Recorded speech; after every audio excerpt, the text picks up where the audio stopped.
Assalamualaikum warahmatullahi wabarakatuh.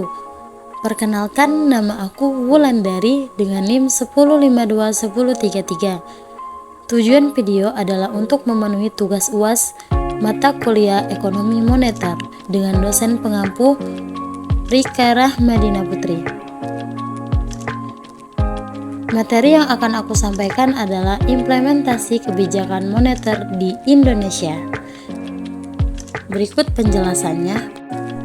Kebijakan moneter adalah kebijakan yang dilakukan oleh pemerintah melalui bank sentral dalam rangka mencapai kestabilan moneter. Kebijakan moneter pada dasarnya merupakan suatu kebijakan yang bertujuan untuk mencapai keseimbangan internal, merupakan pertumbuhan ekonomi yang tinggi, stabilitas harga, pemerataan pembangunan, dan keseimbangan eksternal merupakan keseimbangan neraca pembayaran serta tercapainya tujuan ekonomi makro, yakni menjaga stabilisasi ekonomi yang dapat diukur dengan kesempatan kerja, kestabilan harga, serta negara pembayaran internasional yang seimbang.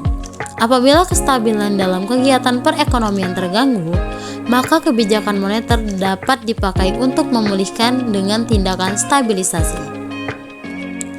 Efektivitas kebijakan moneter dapat meningkatkan pertumbuhan ekonomi, dapat meningkatkan kesejahteraan masyarakat, dapat meningkatkan kesempatan kerja, dapat meningkatkan penerimaan devisa negara, serta memberi pengaruh pada kebijakan makro lainnya. Instrumen kebijakan moneter. Adapun yang pertama, open market operation atau pembelian dan penjualan surat berharga oleh bank sentral yang termasuk operasi pada pasar terbuka, adalah pemerintah mengendalikan jumlah uang beredar dengan cara menjual atau membeli surat-surat berharga milik pemerintah. Yang kedua, kebijakan diskonto. Kebijakan diskonto merupakan instrumen yang digunakan melalui peningkatan atau penurunan tingkat suku bunga. Yang ketiga, giro wajib minimum. Pada dasarnya, giro wajib minimum adalah sejumlah minimum dana yang harus selalu tersedia pada saldo giro setiap bank pada rekening bank sentral. Yang keempat, persuasi moral. Instrumen ini digunakan oleh bank sentral dengan meminta atau menghimbau bank-bank untuk selalu mempertimbangkan kondisi makroekonomi maupun mikroekonomi masing-masing bank dalam menyusun rencana ekspansi kredit yang realistis. Indikator kebijakan moneter adalah variabel-variabel ekonomi yang memberikan informasi tentang gerakan atau perubahan dalam sektor real. Apakah sudah bergerak ke arah sasaran yang diinginkan atau belum? Ada dua pilihan variabel yang dapat digunakan, yaitu tingkat suku bunga atau interest rate dan jumlah uang beredar atau monetary aggregate. Yang selanjutnya adalah tolak ukur stabilitas moneter. Yang pertama, jumlah uang beredar atau JUB. Yang kedua, laju inflasi yang cukup rendah terkendali.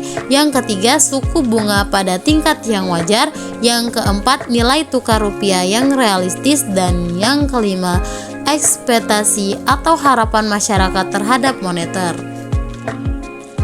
Adapun teori aktivitas kebijakan moneter, yang pertama ada teori natural rate hypothesis yang percaya bahwa kebijakan hanya akan efektif dan memberi dampak dalam jangka pendek saja, namun tidak akan efektif jika jangka panjang.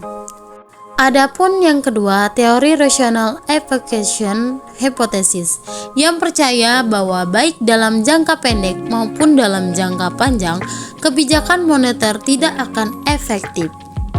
Selanjutnya, implementasi kebijakan moneter di Indonesia.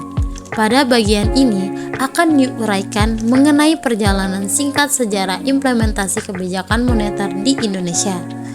Perjalanan singkat sejarah tersebut dapat dikelompokkan dalam dua periode, yaitu periode 1983 sampai dengan 1997 merupakan era liberalisasi di mana sistem perbankan dan keuangan diserahkan sepenuhnya pada mekanisme pasar dan peran pemerintah semakin minimal.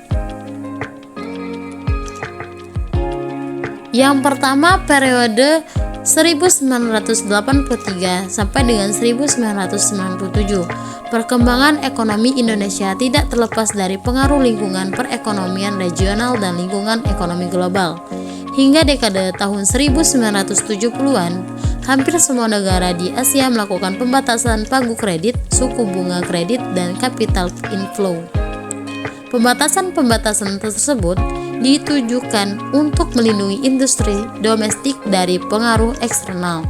Kondisi tersebut mulai berbalik pada dekade tahun 1980-an, di mana semangat liberalisasi dan keterbukaan melanda dunia. Yang kedua, ada periode pasca 1997. Sebagaimana penjelasan sebelumnya bahwa telah terjadi perubahan fundamental dan perekonomian Indonesia, yaitu perubahan rezim nilai tukar dari magnet floating dan pre-floating. Dengan perubahan rezim tersebut, maka besaran nilai tukar rupiah dilepaskan ke mekanisme pasar. Perlepasan ini dilatar belakangi karena tidak efektifnya kebijakan intervensi BI di pasar uang dan kebijakan pelebaran band intervensi. Dalam periode 1983 sampai dengan 1997, mulai diperkenalkan instrumen-instrumen kebijakan moneter yang bersifat tidak langsung, antara lain: yang pertama, sertifikat Bank Indonesia sebagai instrumen operasional pasar terbuka atau OPT yang digunakan sebagai instrumen kontraksi jika situasi moneter dinilai terlalu ekspansif.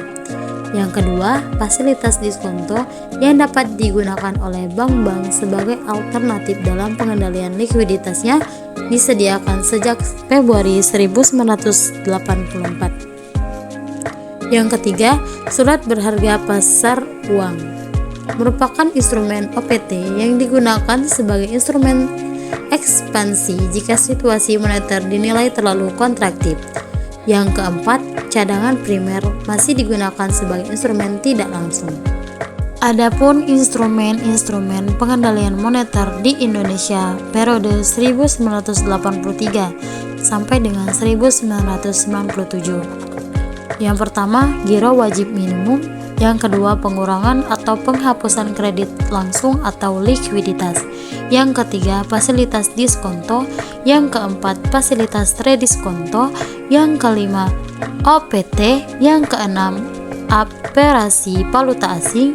Yang ketujuh, simpanan sektor pemerintah pusat atau BUMN. Dan yang kedelapan, kebijakan kredit selektif.